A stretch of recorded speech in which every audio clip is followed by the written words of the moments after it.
Hello my loves, welcome. This is Elina from elinasalchemy.com and I welcome you to today's video where it's coming on the back of the other video that I did on how to use your spiritual power.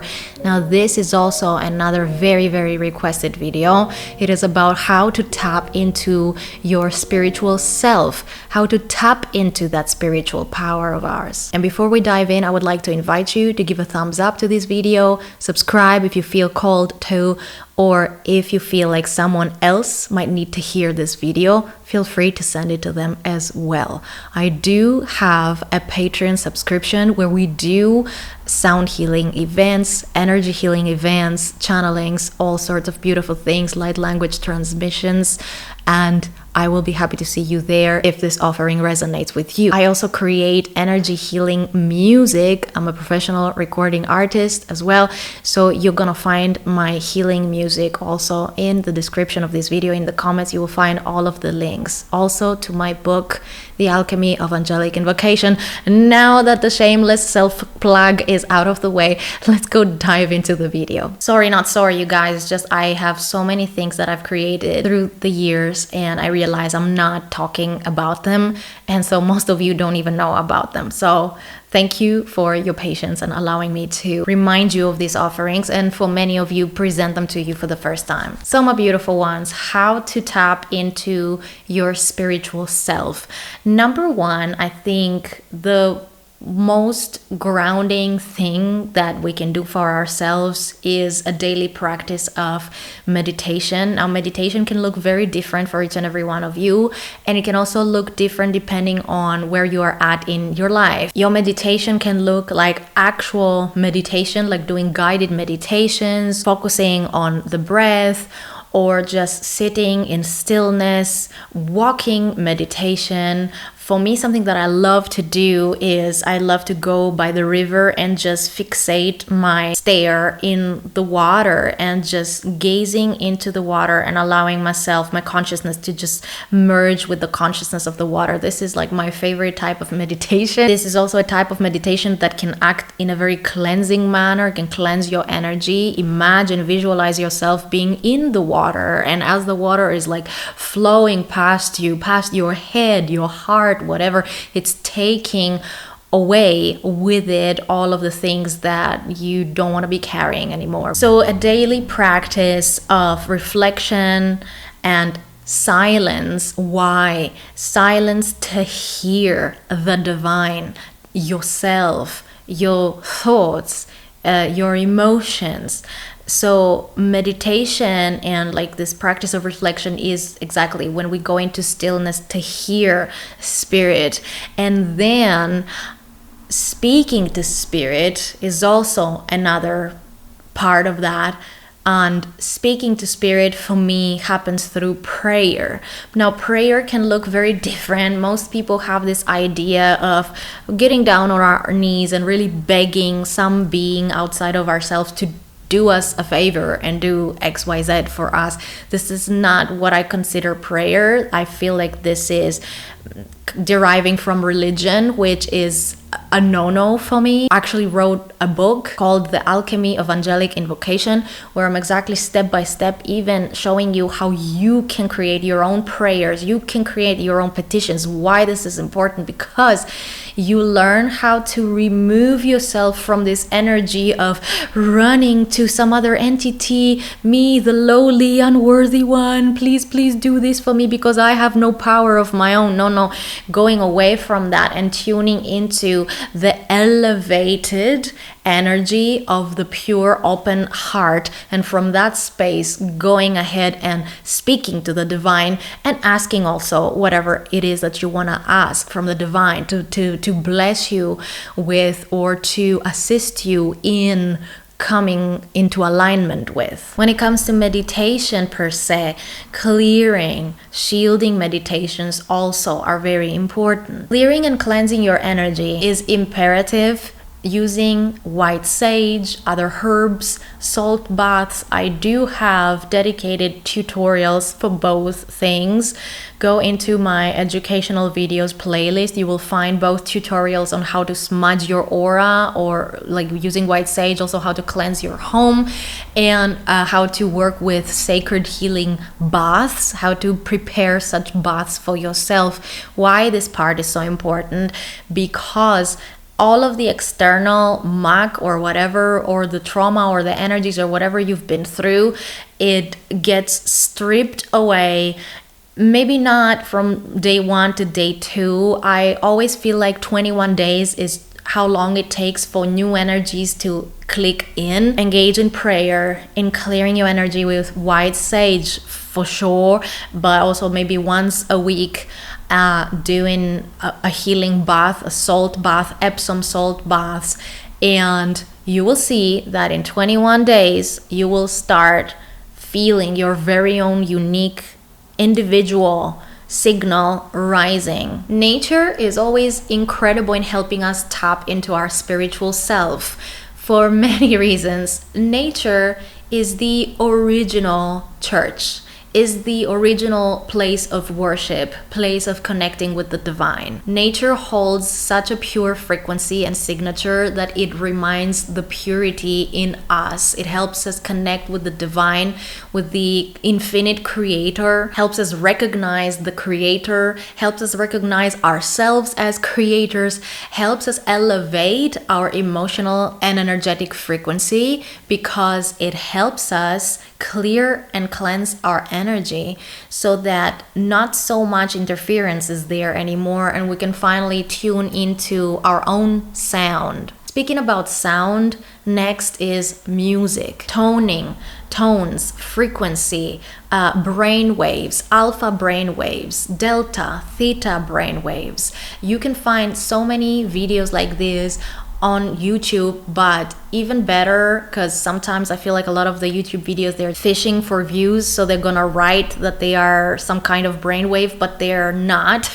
I do operate a music production studio, and I can tell you that so often when we have measured with our equipment videos that said they were 432 hertz, or they had an alpha or theta frequency signature, they did not.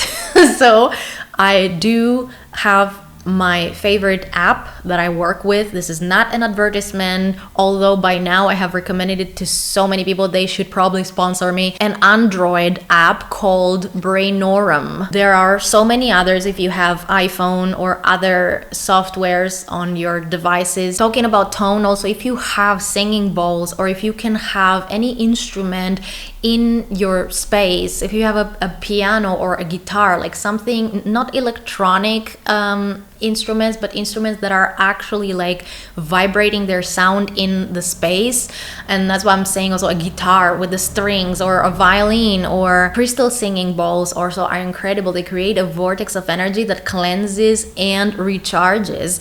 But also Tibetan singing bowls are good. I remember back in the day, all I started with was a very little Tibetan singing bowl, and I would just cling it around my home. Another tip on how to tap into your spiritual self is to journal. Get to know yourself, process experiences and trauma so often.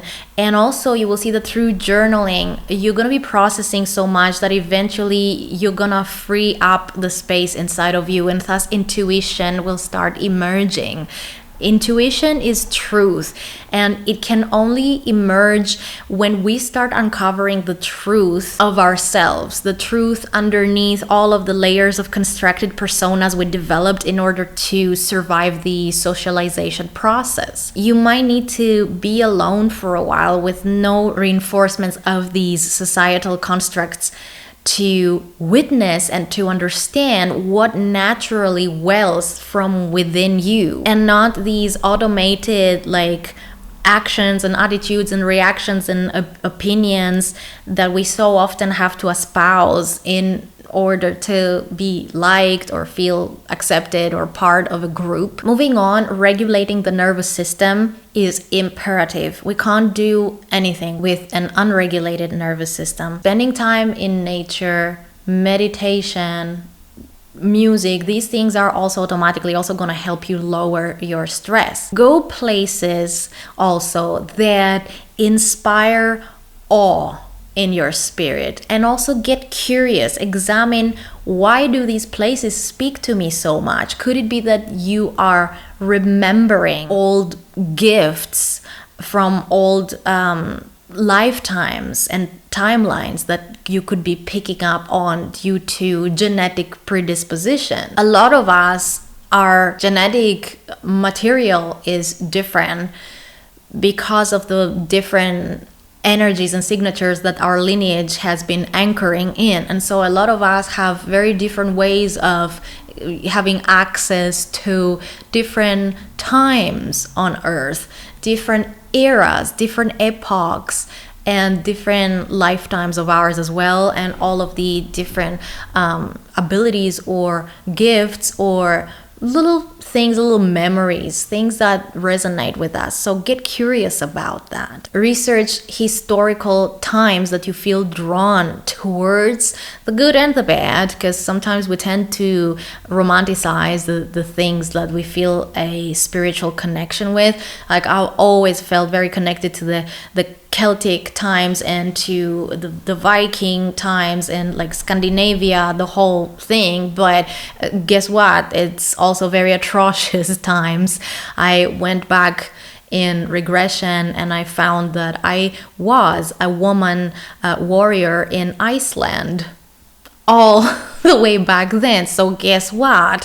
Yes, I do have a spiritual connection to these lines and these times and a lot of the spiritual gifts that came with that. But for sure, I've had murder on my past. For sure, I've had violence in my past, either done to me or me doing it on someone else. So often we might have to chew a little bit on even trauma that could have come along with these memories. Personally, I have an interesting South Node and an interesting 12th house. So look into your astrology as well. Actually, my South Node is in the 12th house in Cancer. And it's very interesting that I have another incarnation in Ireland as a woman. I even know the day I died. I know why I died. I know I had 4 sons. I know where exactly I left my last breath. Just for reference, I was sick. I had some kind of like the plague or something, and they had put me in a house where they put all of these people that were about to transition. And so I remember that I was missing my 4 boys so much. And my 4 boys, they were almost adults, I guess, or at least at these times they were treating kids very differently. You were considered a grown-up already, let's say with 12 or 14. But I remember, even though I have zero desire in this lifetime to be a mother, that's just never been, like, I knew since I was a small child, I knew this lifetime is not the lifetime where I get to be a mom. This lifetime is where I get to do all sorts of other stuff, be creative and blah blah. But I still do remember this very motherly, it's almost like a pain when you miss your kids. That's why I always also have to laugh with people telling me, oh, you're not a mom, you wouldn't understand. I'm like, people who are spiritually wired differently, and we are in touch, in contact, we are tuned and tapped into our spiritual selves, which means ourselves also in other times. We don't only live this lifetime here, we also live different lifetimes. And so it's a little ridiculous to be telling us that we wouldn't understand X, Y, Z, because guess what? Even if we haven't lived it somewhere back in our history, we could even be feeling it through you. Moving on, I would like to talk about the microbiome. It's so important that we heal the microbiome, heal the gut. lower the cortisol levels, heal any deficiencies that we might have in vitamins or minerals, and see that we get any inflammation in the body under control. Why? Because all of these things, they do contribute stress, and the stress is literally dysregulating our nervous system, and so we're back to zero. We cannot access our intuition, we cannot be at peace, we cannot tap into our spiritual selves as easily. Accept yourself and forgive yourself. Did you notice that I didn't say accept others and forgive others? Let others go, let others be what they are, let them do whatever the heck they want. Don't even try to forgive them, in my opinion. Forgive yourself for entertaining people who maybe never deserved your affection, your kindness, your caring. So focus on accepting and forgiving you, and everything else will fall into place. Practice appreciation and gratitude. Now, I like more to be practicing appreciation because I find it so much easier, especially in times where maybe things are not going as well, where it's like kind of hard to find even the words to say, I'm grateful for this. It's like, no, FFS. I don't feel grateful. Why am I supposed to feel grateful that it's such a mess? It's like, let me focus on things that I appreciate. Oh, I appreciate this couch. It's very comfortable. I don't appreciate the muscle pain I have in my legs, but I do appreciate my bicycle and that I have the opportunity to go outside and get some fresh air and, do that in a time when maybe other people have to be chained on their desk. So find anything that you appreciate and that maybe even makes a difference because it meant even something to you at some point. Like, for example, maybe something that you now have, but you kind of gotten used to it. You don't appreciate it, or you don't show appreciation about it all that often because it's become such a part of your daily life. Yeah, but there was a time you were wishing and praying for that thing. So feel the appreciation in regards to all of the things that thing has enabled you to experience. Coming back in the here and the now is such an incredible practice to tap into our spiritual self. I love aromatherapy. I love working with essential oils. I love smells, like beautiful scents and the softness of a nice fabric. My bed, like having a nice little blanket. I remember there was a time a nice fluffy little blanket was all that I had, and I was milking that. Since I started doing that, things actually started shifting very, very rapidly. And that was the power of appreciation that enabled me also to attract close to me different things, but also enabled me to tap into my spiritual self. And from that vantage point, I was able, my prayer was way stronger. I could receive things because I could beam my intention in my prayers very differently than before, when I was coming from just being focused only on the things that I was lacking or the things that were only going bad. Also, do a journal where you are writing down things you appreciate that you thought they blew up, but actually in hindsight or down the road you got proof that actually that thing was either a protection deviation kind of thing, or it brought, like, it was for your own good. I have so many of these stories, and when I think about the times that I was crying over things that, let's say, blew up, I don't even feel that way anymore. When I see now in my day-to-day things blowing up, I have, through that practice, come to such a level of trust in the divine and my path. And I'm saying always, okay, in 5 years from now, I'm gonna know exactly why that thing had to blow up. This is protection. Let's go. I'm flowing with it. This is important because it allows us to tap into exactly this trust And trust allows us to relax and open up, allows us to settle more into our feminine instead of being on fight or flight or constantly needing to check. It kind of allows us to say, I give this to the manager and I trust that it's all moving in my own benefit.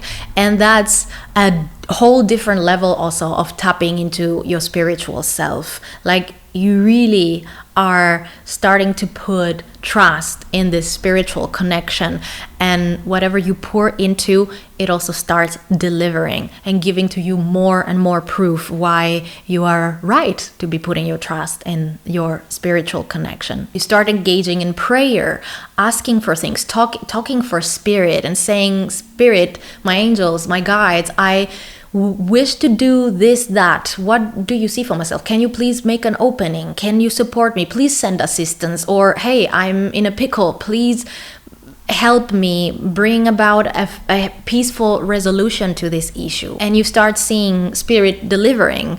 Why? Because through all of these practices that we've spoken about so far, you're opening up and relaxing and allowing the good responses from the spirit world to come and find you. Differently when we are in stress or disbelief, or we're pushing it all out and we don't let it in. It's a little bit like what Abraham Hicks is teaching, the art of allowing. It's a little bit like that. Being in the moment also as much as possible, it's honoring our embodiment.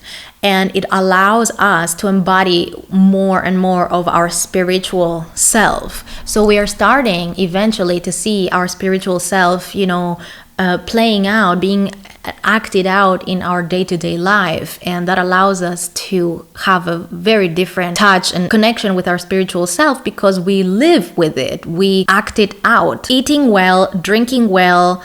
And when I'm saying eating well, whatever works for you. Drinking water is important, and I also like to sprinkle a little bit of Celtic sea salt in my water.